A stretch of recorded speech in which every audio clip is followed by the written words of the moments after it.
Assalamualaikum warahmatullahi wabarakatuh. Perkenalkan, nama saya Rahman Hidayat. Berasal dari kelas Teknik Komputer 1B dengan nomor BP 2001082027. Kali ini saya akan menjelaskan tentang hardware komputer. Oke, langsung saja kita masuk ke pembahasannya. Yang pertama adalah proses input dan output. Input itu adalah semua data dan perintah yang dimasukkan ke dalam memori komputer untuk selanjutnya diproses lebih lanjut oleh prosesor. Dan output sendiri adalah data yang telah diproses menjadi bentuk yang dapat digunakan. Artinya komputer memproses data-data yang diinputkan menjadi sebuah informasi. Yang dimaksud di sini adalah input itu adalah sesuatu yang dimasukkan ke dalam komputer dan output adalah sesuatu yang dikeluarkan dari komputer.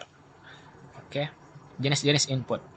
Yang pertama adalah data informasi tidak terorganisir, kata, angka, gambar, atau suara yang diubah komputer menjadi informasi yang berarti. Yang kedua adalah perangkat lunak. Perangkat ditransfer dari perangkat penyimpanan ke memori komputer. Yang ketiga adalah perintah instruksi yang memberitahu komputer apa yang harus dilakukan. Tanggapan perintah yang membutuhkan umpan balik pengguna. Oke, langsung saja kita masuk kepada perangkat input pada komputer. Yang pertama adalah keyboard dan mouse. Ini adalah keyboard dan ini adalah mouse. Yang kedua adalah joystick. Ini adalah joystick. Yang ketiga adalah touchpad. Yang keempat adalah CD. Yang kelima adalah modem. Yang keenam adalah flash disk. Yang ketujuh adalah CD dan DVD-ROM. Yang kedelapan adalah digitizer. Yang kesembilan adalah barcode scanner. Selanjutnya adalah light pen, scanner, trackball, mikrofon, dan webcam. Oke. Selanjutnya kita masuk kepada perangkat output. Perangkat output merupakan perangkat peripheral yang memungkinkan kita untuk melihat atau mendengar data yang diproses oleh komputer. Yang pertama ada output visual, yaitu teks, grafik, dan video. Yang kedua adalah output audio, suara, musik, dan pidato yang disintesis. Oke, perangkat output pada komputer adalah, yang pertama adalah monitor, yang kedua adalah printer, yang ketiga adalah proyektor, yang keempat adalah headphone, yang kelima adalah headset, selanjutnya plotter, flat panel display, speaker, VGA, dan sound card. Oke. Hardware merupakan salah satu komponen dari sebuah komputer yang sifatnya bisa dilihat dan diraba secara langsung dan berbentuk nyata, yang berfungsi untuk mendukung proses komputerisasi. Jadi hardware itu konsep simpelnya adalah sesuatu yang bisa kita pegang. Kalau software, sesuatu yang tidak bisa kita pegang. Oke, komponen hardware. Yang pertama input device. Itu memungkinkan pengguna memasukkan data ke dalam komputer untuk diproses. Yang kedua adalah processing circuitry, yaitu komponen yang terletak di cache system yang mengubah data menjadi informasi. Yang ketiga adalah output device, peripheral yang menampilkan hasil pemrosesan. Yang keempat adalah perangkat penyimpanan, digunakan untuk menyimpan semua program dan data yang digunakan komputer. Yang kelima adalah perangkat komunikasi, digunakan untuk memindahkan data antar komputer. Oke, sekarang kita masuk pada macam-macam hardware pada komputer. Yang pertama ada motherboard, yang kedua adalah CPU, yang ketiga ada RAM, selanjutnya ada hard disk, SSD, PC cooler, sound card, GPU, monitor light, casing, keyboard, dan mouse, dan speaker. Oke, selanjutnya kita masuk kepada jenis-jenis kabel pada PC. Oke, yang pertama ini adalah kabel VGA, berfungsi untuk mengirimkan sinyal video ke monitor dan proyektor. Yang kedua adalah kabel DVI, fungsinya sama seperti VGA, cuma lebih sering digunakan untuk monitor LED. Ini nih kita sering dalam penggunaan untuk proyektor pada layar tancap. Yang ini sudah mulai kuno dan sekarang banyak orang lebih menggunakan yang ini. Oke, selanjutnya kabel USB berfungsi untuk menghubungkan komputer dengan mouse, keyboard, speaker, smartphone, printer, dan beberapa perangkat keras lainnya. Jadi kabel USB ini kayak sebentuk kabel yang berfungsi untuk mengirimkan data dari smartphone ke laptop ataupun sebaliknya. Yang kelima adalah kabel audio, digunakan untuk menghubungkan perangkat audio seperti speaker ke komputer. Jadi pada speaker zaman dahulu, kita menggunakan kabel audio ini untuk mengkonekkan dari laptop ke speaker. Oke, selanjutnya adalah kabel data. Fungsinya sama dengan kabel ID, cuman kabel ini lebih cepat dan simpel penggunaannya. Ini adalah kabel ID, berfungsi untuk menghubungkan motherboard ke komputer dengan hard disk dan atau optical drive. Kabel data ini bisa juga untuk mengirimkan data dari HP kepada laptop atau komputer. Oke, selanjutnya adalah kabel eSATA. Fungsinya sama seperti SATA, cuman di sini lebih banyak digunakan untuk perangkat eksternal. Selanjutnya adalah kabel front panel. Fungsinya untuk indikator pada komputer seperti digunakan untuk switch power, on off power, restart power, dan juga digunakan untuk menghidupkan komputer.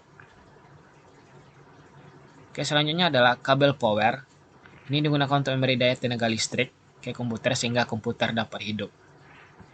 Ini hampir sama dengan kabel USB. Kabel ini biasanya digunakan untuk komputer dengan perangkat eksternal, dan kabel ini cenderung digunakan untuk scanner dan printer. Biasanya pada saat pembelian printer langsung dikasih kabel yang ini. Yang bagian sini untuk menghubungkan kepada printer, yang sini untuk menghubungkan kepada laptop. Oke, sekarang lanjut ke instalasi PC. Komputer adalah alat yang dipakai untuk mengolah data menurut perintah yang telah dirumuskan. Kata komputer semula dipergunakan untuk menggambarkan orang yang pekerjaannya melakukan perhitungan aritmatika, dengan atau tanpa alat bantu, tetapi arti kata ini kemudian dipindahkan kepada mesin itu sendiri. Asal mulanya, pengumpulan informasi hampir eksklusif berhubungan dengan masalah aritmatika, tetapi komputer modern dipakai untuk banyak tugas yang tidak berhubungan dengan matematika.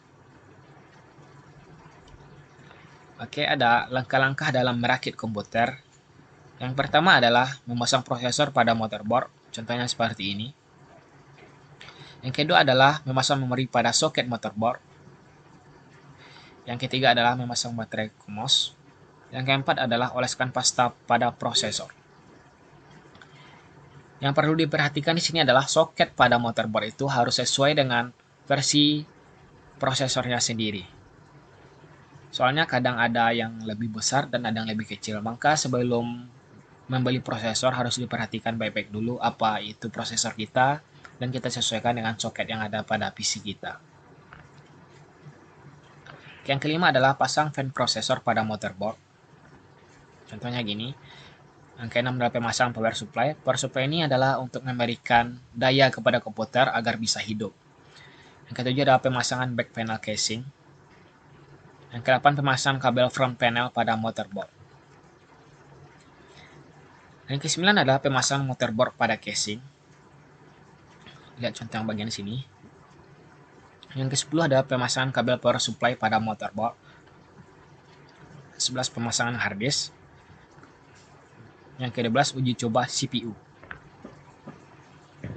Oke, selanjutnya kita masuk kepada BIOS. BIOS diartikan sebagai kehidupan. Dalam tulisan Yunani, BIOS atau Basic Input Output System adalah program pertama yang diakses oleh prosesor selama startup untuk memastikan bahwa semua program dasar lainnya seperti hard drive, port, peripheral, dan CPU berada dalam kondisi kerja yang baik. BIOS menyediakan antarmuka komunikasi tingkat rendah dan dapat mengendalikan banyak jenis perangkat keras seperti keyboard karena kedekatannya dengan perangkat keras. Jadi BIOS sendiri, cara masuknya gitu tuh, kalau kita misal dari Asus, kita tekan power dulu, habis itu kita tekan F2 berkali-kali, nanti akan masuk kepada menu BIOS. Dan dalam BIOS itu banyak sekali pengaturannya. Kalau mau install ulang laptop pun menunya di BIOS. Oke, fungsi BIOS. BIOS memiliki beberapa fungsi di komputer, tapi tugas yang paling penting adalah untuk memuat sistem operasi. BIOS menyediakan instruksi pertama kepada mikroprosesor untuk mengaktifkan komputer. Petunjuk dari BIOS untuk mikroprosesor selama startup adalah sebagai berikut. Power on self-test, yang menguji status pengoperasian semua hardware di komputer. Aktivasi chip BIOS lainnya di beberapa komponen komputer lain seperti SCSI dan kartu grafis. Menurut ilmu informatika, ada beberapa fungsi BIOS yang mampu menjalankan kerjanya. BIOS bisa menjalankan perintah dengan istilah power on self-test. Sebelum kita menginstal sebuah komputer maupun laptop baru, tentu hal yang pertama kita lakukan adalah melakukan tes dengan cara mengecek beberapa perangkat yang ada pada komputer. Di samping itu, BIOS juga bisa memberikan informasi yang akurat mengenai spesifikasi piranti yang terinstal melalui papan motherboard. Yang kedua adalah pengaturan konfigurasi proses dasar sebelum masuk sistem operasi ini. Biasa dilakukan pada saat menginstalasi perangkat lunak Windows pada komputer.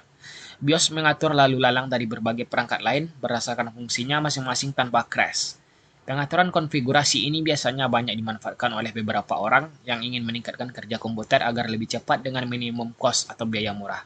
Ini biasa dilakukan pada saat kita mau overclocking sebuah desktop komputer. Meskipun BIOS bisa menjalankan perintah, namun tidak semua motherboard mampu mengeksekusinya. Hal ini dari masing-masing motherboard memiliki kemampuan kerja masing-masing berdasarkan spesifikasinya. Yang ketiga adalah munculnya sistem operasi baik itu Windows, Linux, Ubuntu, dan jenis sistem operasi lainnya merupakan bantuan dari BIOS. Oke, selanjutnya adalah menu-menu pada BIOS dan fungsinya. Pertama, main menu ada bahasa dan sistem time dan LED, yaitu tanggal dan waktu. Selanjutnya pada menu advance dan security menu, power menu, boot menu. Exit menu ini ada yang pertama exit saving change, yang ini menyimpan perubahan, ini menyimpan perubahan juga, dan ini menyimpan perubahan. Discard change tidak menyimpan perubahan. Oke, sekian saja yang dapat saya sampaikan. Lebih dan salahnya mohon dimaafkan. Assalamualaikum warahmatullahi wabarakatuh.